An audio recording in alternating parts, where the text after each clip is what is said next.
Alors, bonjour et bienvenue dans ce comptoir qui va vous parler développement d'applications web dans un temps assez contraint. Alors, le comptoir va se dérouler en deux temps. Il y a une première partie de présentation, puis un temps de questions-réponses. Du coup, je vous invite à couper votre micro et votre caméra pendant la conférence et vous pourrez les rallumer pendant les questions-réponses. N'hésitez pas aussi à poser vos questions dans le chat. On y répondra à la fin. Nargis, je pense que tu peux. Voilà. Aujourd'hui, on va vous parler d'un jeune, un mentor. Un jeune, un mentor, c'est une plateforme de mise en relation entre jeunes et mentorés que nous avons développé dans un temps très court, 5 semaines. Et donc, nous souhaitons vous présenter les accélérateurs, mais aussi les raccourcis qui ont permis de tenir ce temps très contraint. Et si vous avez envie de renouveler l'expérience, vous pouvez vous proposer quelques pistes et puis quelques prérequis pour un tel projet qui n'est quand même pas si simple. Autour de la table, nous avons Nicolas Viennot, directeur du collectif Mentorat et qui a joué le rôle de product owner sur le projet. Sylvain Raymond, qui n'est pas là ce matin et qui s'excuse parce qu'il a une urgence ministérielle, qui est désolé de ne pas pouvoir être là ce matin. Sylvain, qui est conseiller engagement des entreprises auprès du haut-commissaire à l'engagement des entreprises au sein du ministère du Travail et qui a été un des sponsors du projet. Moi-même, qui ai joué le rôle de delivery manager sur ce projet. Anne-Marie, qui est tech lead de l'équipe de dev, et Nargis qui a joué le rôle de copéo auprès de Nicolas. Et pour commencer, pour vous plonger un petit peu dans le bain, je vous propose de visionner le président de la République, Emmanuel Macron, qui annonce le projet Un jeune, un mentor, quelques semaines après avoir lancé le développement de la plateforme.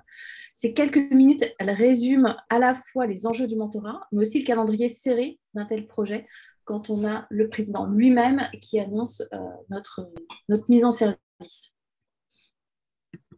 On va donc lancer en complément Un jeune, un mentor, parce que je veux que chaque jeune qui en a besoin puisse avoir justement un mentor. Je veux aussi qu'on offre la possibilité à des cadres en entreprise, à des jeunes qui ont déjà une expérience, de faire ce travail, d'aider d'autres jeunes, de leur faire confiance, de les accompagner, de leur apporter leur propre exemple de vie et ce qu'ils ont appris.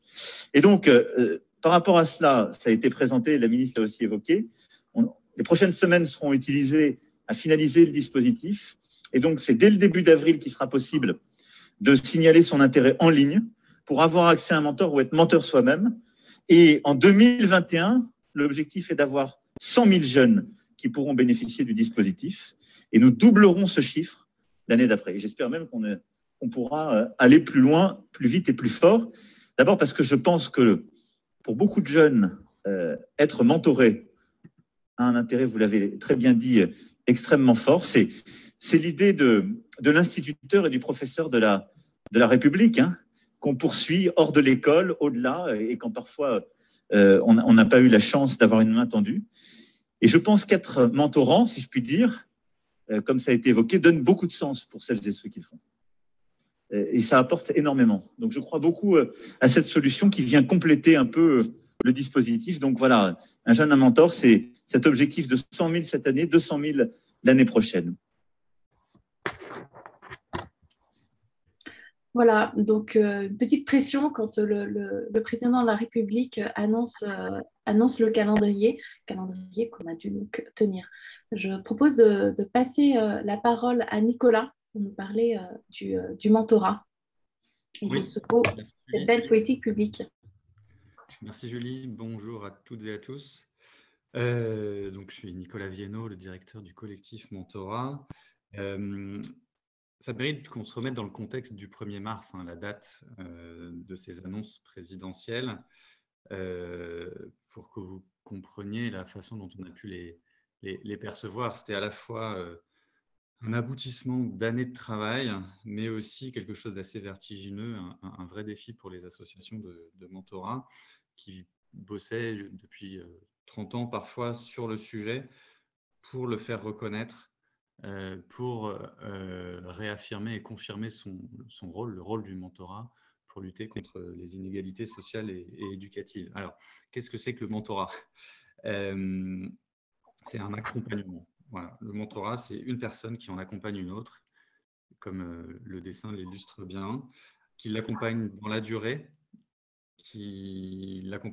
voilà, c'est un accompagnement volontaire entre des personnes qui sont bénévoles et qui sont encadrées par une structure professionnelle, c'est-à-dire le plus souvent des associations qui vont chercher les jeunes, vont chercher les mentors et les mettre en relation et s'assurent de la qualité de l'accompagnement sur toute la durée.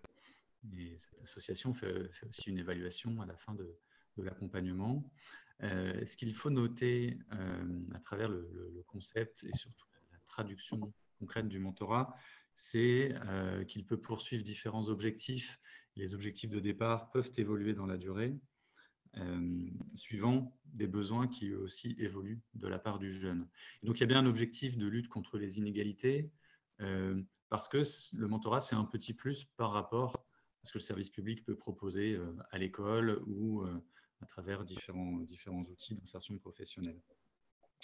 Donc, on se remet dans le contexte du 1er mars. Quelques mois plus tôt, en septembre 2019, 8 associations dont le cœur de métier est de faire du mentorat, de proposer des programmes de mentorat aux jeunes, se sont unies suivant des valeurs communes et une définition commune du mentorat, celle que je viens de vous exposer, pour créer le collectif mentorat, qui est resté un collectif sans statut particulier pendant quelques mois.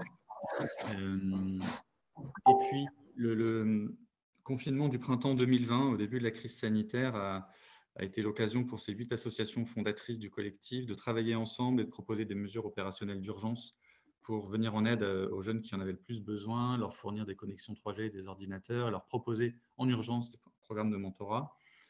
Et ces associations ont vu que leur travail en commun avait bien fonctionné et ont souhaité ensuite structurer davantage le collectif mentorat qui s'est structuré en association en décembre dernier, en décembre 2020.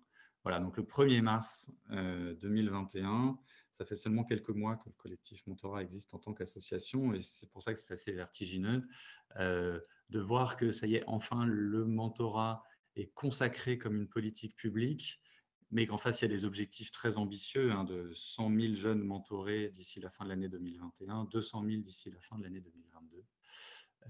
Quand le point de départ, c'est plutôt 30 000 jeunes mentorés en 2020. Donc, pour ça, le plan Un jeune, un mentor, c'est le nom du plan de soutien au mentorat, donne différents leviers pour atteindre ces objectifs. Parmi ces leviers, il y a la plateforme Un jeune, un mentor, développée donc par Octo, qui met en relation 2 types de publics avec les associations du collectif mentorat.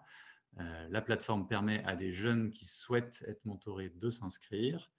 Elle permet à des bénévoles qui souhaitent devenir mentors de s'inscrire. Et en fonction du profil de chacun, ces 2 publics, jeunes et mentors, sont mis en relation avec nos associations qui les intègrent dans leur public de jeunes et de mentors, les met en relation et ensuite leur propose un accompagnement sous la forme de mentorat. Voilà, donc grâce à cette plateforme Un jeune, un mentor, nos associations ont un moyen supplémentaire d'aller chercher plus de jeunes et plus de mentors pour atteindre les objectifs de 100 000 jeunes mentorés à la fin de l'année. Donc c'est une politique qui s'est construite vraiment main dans la main entre les pouvoirs publics et le monde associatif. C'est ça qui est intéressant de noter. Le mentorat, c'est à l'origine, de manière évidente, une initiative de la société civile, des associations qui croient dans ces actions, comme je l'ai dit, pour lutter contre les inégalités sociales, éducatives, territoriales également. Et l'État a été convaincu de l'intérêt du mentorat comme levier supplémentaire, solution supplémentaire en faveur de l'insertion des jeunes dans la vie professionnelle. Voilà. Et donc, comme le prisme initial, c'était celui de l'insertion professionnelle, notre premier partenaire a été le ministère du Travail. Un jeune, un mentor, c'est une déclinaison de la politique publique Un jeune, une solution.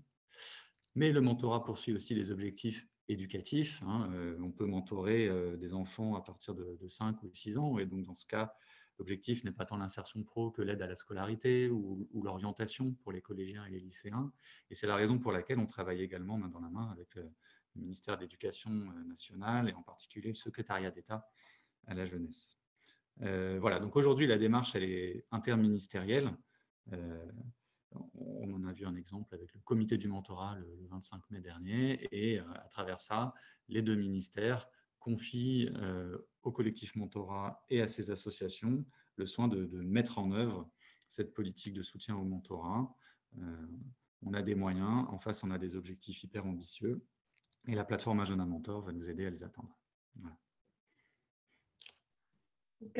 Comme l'a précisé Nicolas, donc, Octo a été mandaté via Accenture et avec Accenture à travers la fondation Accenture pour construire donc, dans ces temps très courts et en pro bono cette plateforme Un jeune, un mentor.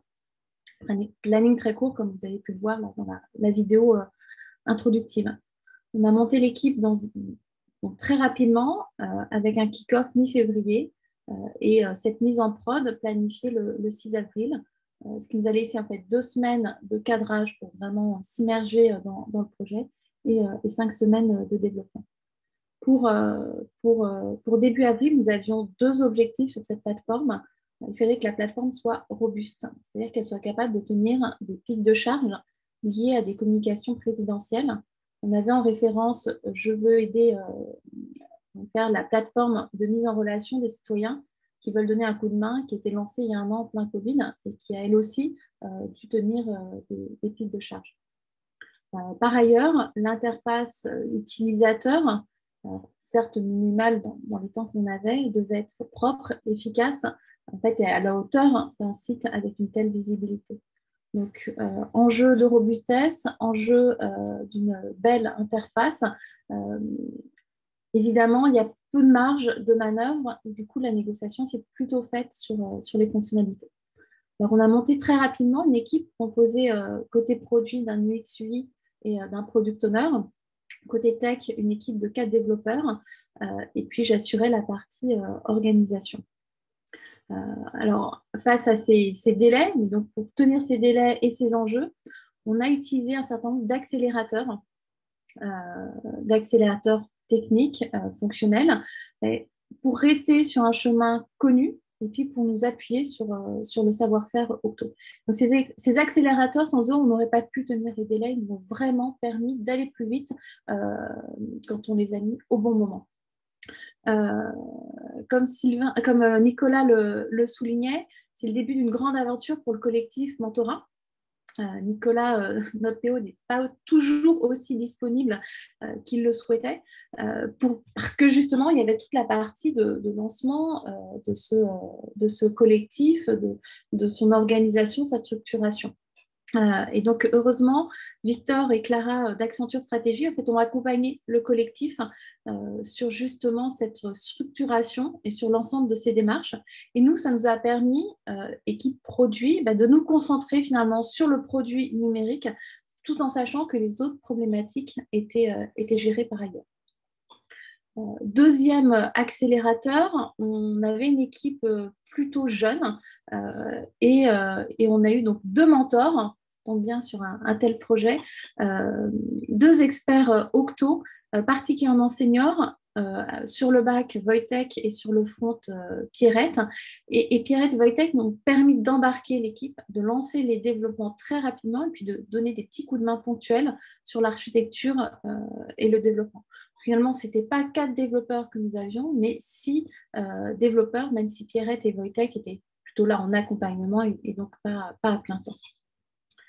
Un classique Octo, le cadrage 360. Le cadrage 360, c'est une série d'ateliers qu'on mène en général pendant 1 mois et qui nous permet de dérisquer les sujets techniques, les sujets fonctionnels et les sujets organisationnels. On n'a pas voulu faire un pas sur ce cadrage qui vraiment permet de poser les bonnes hypothèses dès le départ et puis aussi de booster l'équipe. On l'a réduit, on l'a fait dans un temps très court, moins de 2 semaines. Alors, je pense qu'entre le kick-off de l'équipe et la restitution du cadrage, voilà, il s'est passé 9 jours, ce qui était court, mais ce qui était vraiment indispensable pour poser les bonnes hypothèses, produits, architecture et puis également organisation. Dans ce cadrage 360, mais il ne faut pas négliger les aspects sécurité. En effet, Nicolas le disait tout à l'heure, on peut suivre des jeunes dès leur plus jeune âge, dès 5-6 ans, et donc on s'adresse à des mineurs et on va stocker, on va en tout cas récolter les données personnelles de jeunes mineurs. Donc il fallait penser conformité et RGPD dès la conception du projet, et également aider le collectif à rédiger une AIPD, une analyse d'impact pour la protection des données personnelles. Et pour ça, plutôt que l'équipe s'en charge, on a fait appel à 2 experts RGPD, Benjamin Bayard et Julie François, et qui, en 2 ateliers en fait, avec le collectif Mentorat et avec l'équipe, ont réglé, je veux dire, le sujet RGPD. C'est-à-dire qu'on est passé d'une logique stockage de données, où très souvent, en fait, quand on récolte des données, on les stocke, à une logique flux, c'est-à-dire qu'on stocke les données et on les transmet aux associations, donc on les conserve dans un temps très court. Voilà. Et là, c'était la bonne intervention des bons experts au bon moment, ce qui nous a permis aussi de nous concentrer sur le produit. Pour partir un peu sur la partie technique, et je vais rebondir sur ce que tu as dit à propos du cadrage 360, Julie, c'est qu'à l'issue de ce cadrage, on est parti tout de suite avec une roadmap et savoir ce qu'on va faire pendant 5 semaines et quelles sont les fonctionnalités. Ça a été un super accélérateur parce qu'on a pu commencer les développements tout de suite et nous avons travaillé en flux tendu. Donc, on a plutôt travaillé dans une approche plus lean que Scrum. On avait des user stories de même taille. Donc, une fois que c'était effectué, on poussait sur l'environnement de test et on passait à la suivante. Ensuite, toujours côté tech, on a fait des choix pragmatiques. On est parti sur une architecture vraiment très minimale, une seule base de code pour le back et le front, et un même framework aussi pour le back et le front. Et un framework bien entendu déjà connu de l'équipe. On n'est pas parti, on s'est pas mis à tester le nouveau framework ou framework à la mode. On est vraiment resté sur du déjà connu. Ensuite, pour l'usine de développement, on a également fait le choix de la simplicité, c'est-à-dire qu'on a juste 2 environnements. On a un environnement de test avec une URL dédiée, très très proche de la production, et un environnement de production, et donc 2 branches, pour parler vraiment tech. Et côté hébergement, on a choisi Scalingo. Pourquoi ? On les connaît, on a déjà travaillé avec eux, notamment sur Je veux aider que tu citais précédemment, Julie, et également sur le Pass Culture, dont vous avez peut-être entendu parler, qui a été assez mis en avant ces derniers temps. Et l'avantage de Scalingo, c'est qu'ils sont français. Les données sont en France parce que les serveurs sont en France, c'est un cloud souverain. Et comme on héberge quand même des données de mineurs, ça nous paraissait indispensable. Et puis, faut souligner quand même que Scalingo, c'est une plateforme as a service. Il propose une solution clé en main. Et alors, je ne suis pas payée pour le dire, mais il y a une facilité de prise en main qui est juste fabuleuse, quoi. Nous, on pousse notre code, on a quelques paramétrages à faire. Et résultat, on n'a pas eu besoin d'Ops parce qu'aucune personne dans l'équipe n'avait cette casquette d'Ops. Et du coup, ça nous a laissé beaucoup d'autonomie pour pouvoir mettre en prod très rapidement. Et pour continuer sur l'autonomie, c'est quelque chose de très important. On en a vraiment beaucoup sur ce projet par rapport au PO, à toute l'équipe également. Et aussi, parce qu'on est une équipe réduite, la connaissance est partagée. Donc, il n'y a pas quelqu'un qui va faire le front, quelqu'un qui va faire le back, quelqu'un qui fait que la prod. Et même si je suis tech lead, si quelque chose doit être paramétré sur l'hébergement, quelqu'un peut le faire parce qu'on a les documents et on doit être autonome, quoi. Et notre processus de mise en prod, en fait, le process est tellement simple que même notre PO Nargis peut être autonome sur ce sujet et puis il lui suffit de cliquer sur un bouton et c'est en prod. Tu parlais tout à l'heure de Je veux aider. Et nous avions, nous aussi, également des enjeux de performance parce qu'il y avait l'éventualité d'une communication publique assez forte. Donc là, nous avons pu faire intervenir un expert de chez Octo et qui, grâce notamment aux chiffres qu'on avait suite à la mise en service de Je veux aider, lui, il a pu refaire des tests de charge et valider le dimensionnement de notre infra et la robustesse de nos choix techniques. Et pour rappel, Je veux aider, c'est une annonce au JT de 20h. Donc, voilà, une petite pression. Et alors, j'ai cité des accélérateurs, ça nous a permis d'aller plus vite, mais il y a le revers de la médaille.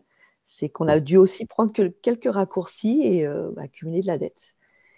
Et je vais étonner personne en disant que l'un des premiers raccourcis techniques, c'est on a rogné sur nos tests. Donc, on a une faible couverture de tests unitaires côté front, je dois l'avouer. Mais pour pallier à ça, en fait, alors, le bac est bien testé unitairement. On a une algo qui tourne, donc c'est testé. Et on a privilégié des tests d'intégration aussi, parce que ça nous permet de traverser une couche logicielle beaucoup plus importante. Alors, on connaît les travers de ce procédé-là. C'est le jour où il y a un bug, c'est compliqué. Mais au moins, on était sûr que sur certains processus, enregistrer une demande en base, voilà, on est couvert. On sait que ça marche, on a nos tests. Et je vais passer la main à Nargis. Effectivement. Du coup, donc, qui dit raccourci, comme disait Anne-Marie, il y a eu des raccourcis techniques et on a également dû faire des raccourcis métiers. Donc, il a été nécessaire d'être rigoureux sur la priorisation des fonctionnalités. Donc, il y a des fonctionnalités qu'on a dû édulcorer. Donc, dans un premier temps, on a bien priorisé les personas. Donc, à l'issue des ateliers, les priorités, les personas priorisés, elles se sont portées sur 2 types de personas, c'est-à-dire les jeunes mentorés et les mentors qui s'inscrivent pour accompagner les jeunes, qui sont les 2 cibles principales du site. Et donc, on a dû déprioriser un persona qui sont les prescripteurs. Et alors, les prescripteurs, c'est des personnes, c'est des tierces personnes qui vont identifier des jeunes et qui vont les inscrire pour leur proposer du mentorat. Donc, ces personas, on a dû les déprioriser. Et à l'issue de l'atelier des personas, on a donc pu faire l'atelier Story Map où on a défini l'ensemble des fonctionnalités. Et on a vraiment fait le choix de simplifier au maximum le produit.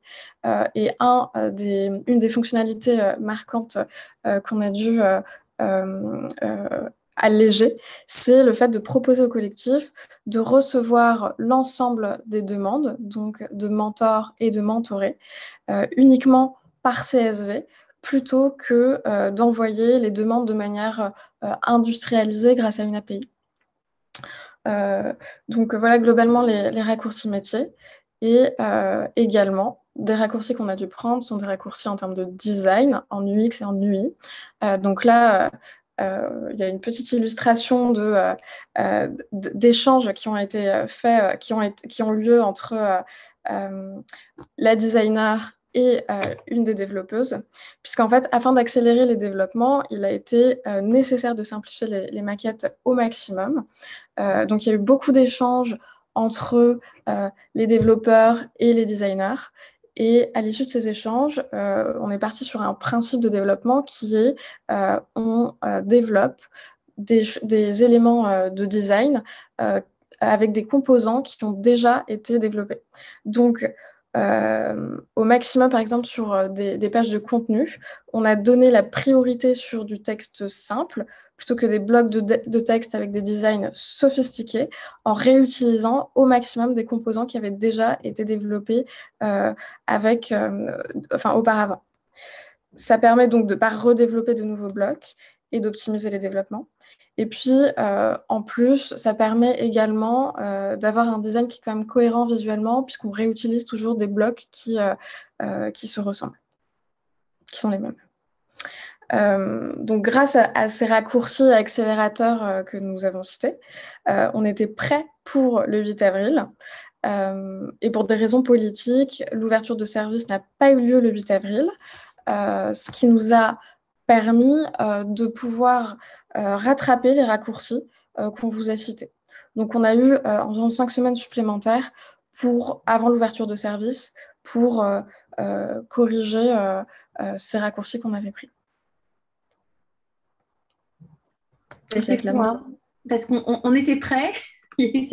On a ouvert le service officiellement pendant 3/4 d'heure avant de devoir refermer la porte à clé.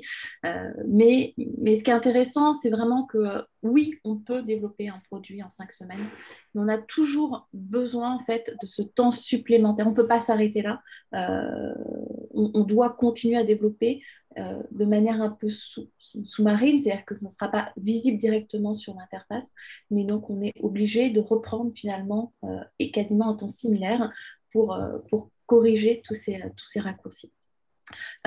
Si vous devez repartir avec 3 conseils pour refaire un tel projet dans des temps si courts, mais il faut un client qui est capable de prioriser. Et vraiment, en tout cas, je félicite le collectif Mentorat qui a été capable de prioriser, alors qu'ils étaient 8 associations à mettre d'accord. Il y a vraiment eu cette capacité de prioriser au quotidien et dès le départ du projet. Un collectif nous a aussi laissé énormément de liberté dans l'organisation du projet, dans le choix des technologies. Donc, on n'a pas perdu de temps à expliciter nos choix technologiques, à les remettre en cause, etc., ou à devoir se fier à telle ou telle doctrine. Donc, énormément de liberté sur les technos. Et ce que je disais tout à l'heure, vraiment avoir ce temps après la mise en service pour résoudre la dette technique et fonctionnelle. Voilà. Donc aujourd'hui, le site est ouvert et on continue les développements, mais on les continue d'une autre manière. Après ce tel marathon, on a essayé, et on essaye encore aujourd'hui, de réintégrer un rythme plus classique de développement, voilà, puisqu'on accompagne encore le collectif jusqu'à la fin de l'été dans les différentes évolutions de la plateforme. Voilà nos petits conseils et nos retours d'expérience sur cette belle aventure qui nous a tous donné envie de s'inscrire pour devenir mentor. Et du coup, je vous propose de passer au temps des questions. Alors, question d'Élie. Le président a-t-il inventé une date sans vous demander votre avis ou vous a-t-il consulté avant pour avoir une idée du temps nécessaire au projet? Dans le premier cas, une éducation vis-à-vis de ce type de demandeur ne vous paraît-elle pas nécessaire? Peut-être que Nicolas, je te laisse apporter des éléments de réponse. Oui, alors non, Emmanuel Macron ne nous a pas demandé notre avis.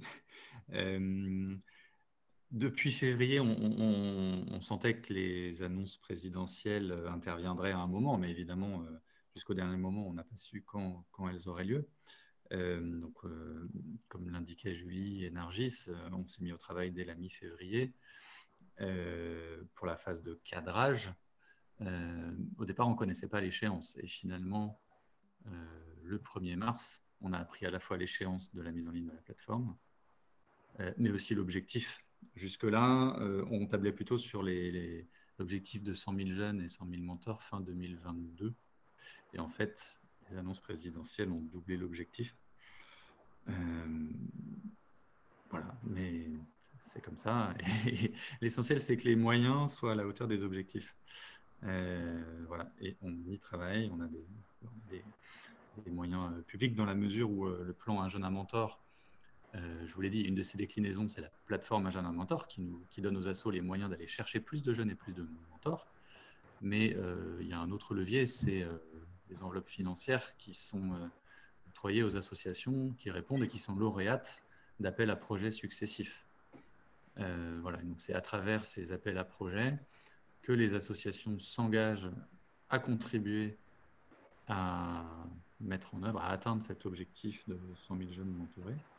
Et les associations du collectif Mentorat ont joué le jeu de cet appel à projet et connaissent actuellement un très fort développement pour atteindre leur part d'objectif de 100 000 jeunes mentorés d'ici la fin de l'année. Et peut-être pour compléter sur la partie éducation, c'est très compliqué hein, d'éduquer le gouvernement et en tout cas, ce n'est pas notre objectif. On a fait des travaux aussi sur les notions d'URL, sur les notions de référencement, pour expliquer aussi qu'un site ne se référençait pas en quelques secondes.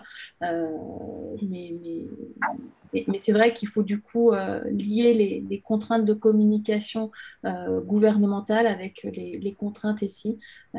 Mais c'est passionnant d'essayer d'expliciter ça. Pas toujours simple et ça demande une certaine dose de patience.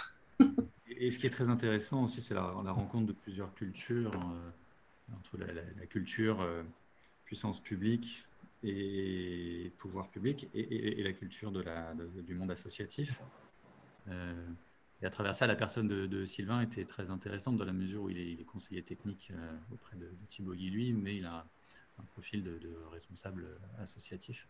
Donc, à travers lui, il y a pu y avoir des passerelles entre culture du public et culture associative.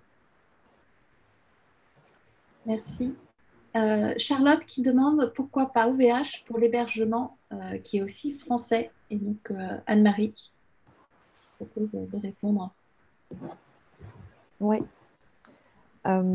Pourquoi pas OVH? Parce qu'il fallait aller très très vite, qu'on connaissait Jascalingo, on savait l'utiliser. Et pour avoir déjà utilisé OVH, l'interface humaine fait une grande différence.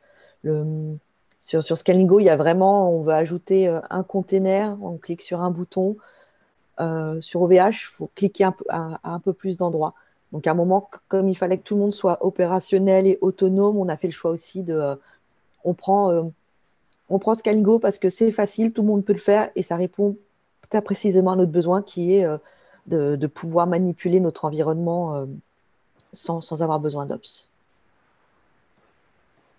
C'est vrai qu'après, on n'a pas fait. Je sais que dans d'autres missions, on aurait fait un comparatif avec des tableaux, avec les avantages des uns et des autres. Mais c'est vrai que là, c'était vraiment la prise en main par nous, l'équipe de dev, qui était aussi un élément très important dans le choix.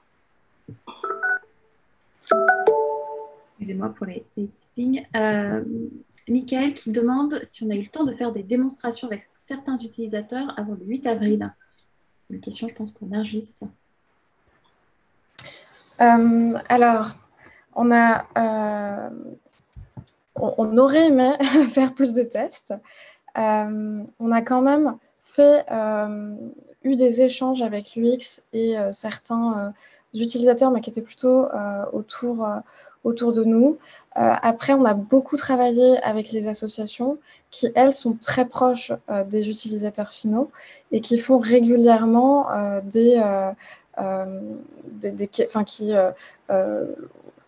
donnent régulièrement des questionnaires aux mentors et mentorés.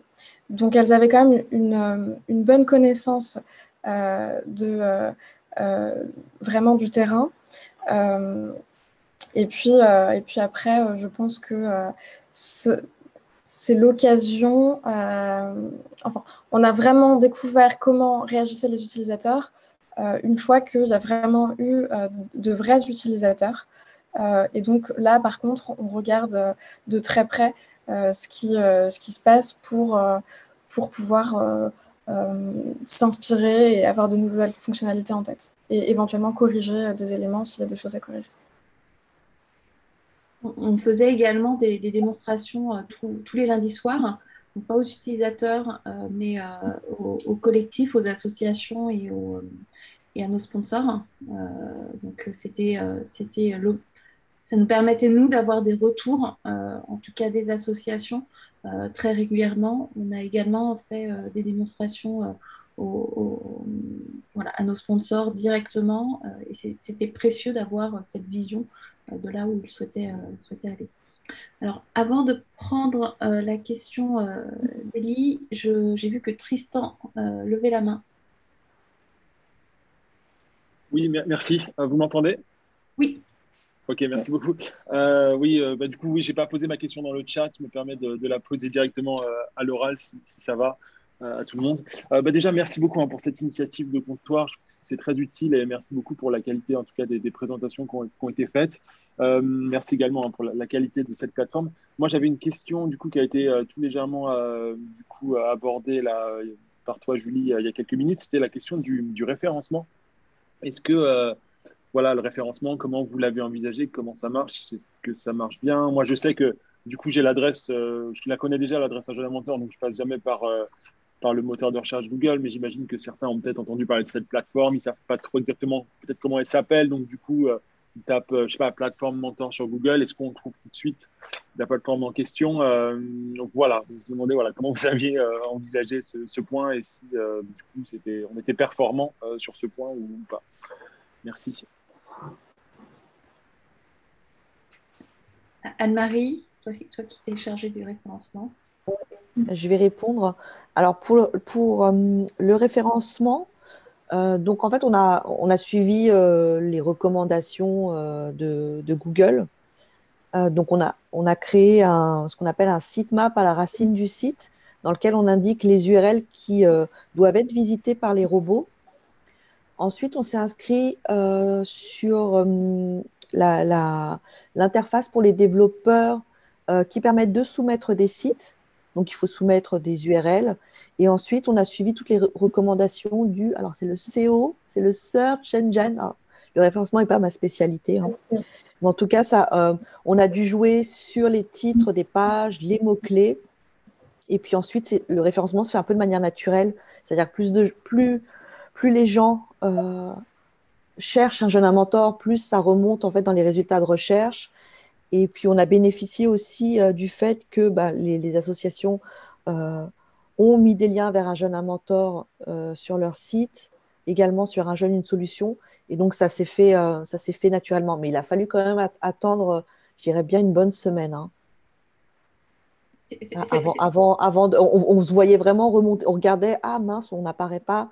Même en tapant au départ, même en tapant unjeunementor.fr, on n'apparaissait pas. Vraiment, il a fallu attendre vraiment quelques jours. Les sites ministériels remontaient, puisqu'ils parlaient du plan Un Jeune, un Mentor. Et donc, il y a eu beaucoup aussi d'actualités en mars sur Un Jeune, un Mentor. Donc, ça cachait finalement le site. Et il y a eu une émission de Cyril Hanouna sur le mentorat qui a boosté énormément la visibilité d'Un Jeune, un Mentor. Et globalement, en un week-end, on est passé de la 4e page à la première page. Je crois qu'aujourd'hui, on doit être en premier résultat quand on cherche un jeune mentor. On est en premier résultat. Une question d'Elie qui nous demande si on a des cernes sous les yeux. Est-ce qu'on a dû travailler les soirs, nuits, week-ends où les raccourcis pris ont-ils suffi à rendre soutenable le rythme du projet? Je pose la question à l'équipe. Non. C'était des journées soutenues par rapport à d'autres projets, mais non, on n'a ni travaillé ni le soir, ni le week-end, ni la nuit. Non, c'était un prérequis. Pareil, pour donner une anecdote, on travaille avec le ministère du Travail, donc on ne pouvait pas faire d'heures supplémentaires non déclarées, c'est correct vis-à-vis du ministère du Travail. On était également en plein confinement.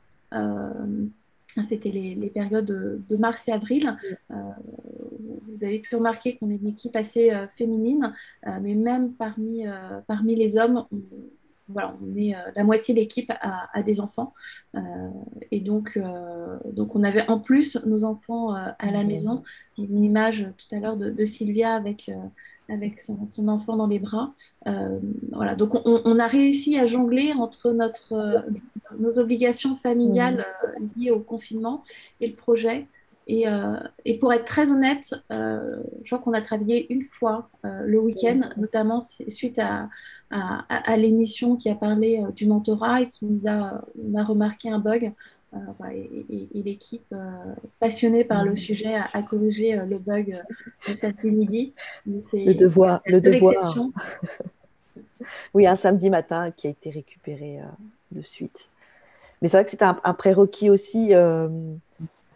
Je sais que quand j'ai accepté de venir sur le projet en tant que tech lead, J'ai bien dit tout de suite, il y a le confinement, les écoles vont peut-être fermer, des classes vont peut-être se fermer aussi. Donc, je veux pas je peux pas venir sur un projet où je vais devoir travailler le soir, le week-end et avec des horaires trop soutenus. Et c'est en ça que tu parlais du cadrage 360. On avait bien cadré, donc on savait quel était notre périmètre et s'il était soutenable ou pas. On n'est vraiment pas allé au-delà. Et on avait une deadline qui était le 8 avril, des fonctionnalités, ce qu'on est capable de faire. C'est simple, on capitalise sur ce qu'on a déjà fait et c'est ce qui nous a permis de pas sortir exténué en fin de projet.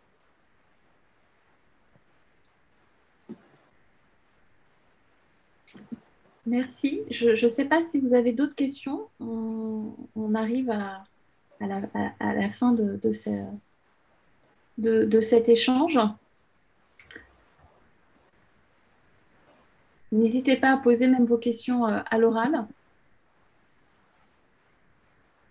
En tout cas, c'était une belle expérience pour nous. Je pense que ça a été aussi une belle expérience pour Nicolas qui a découvert le rôle de PO.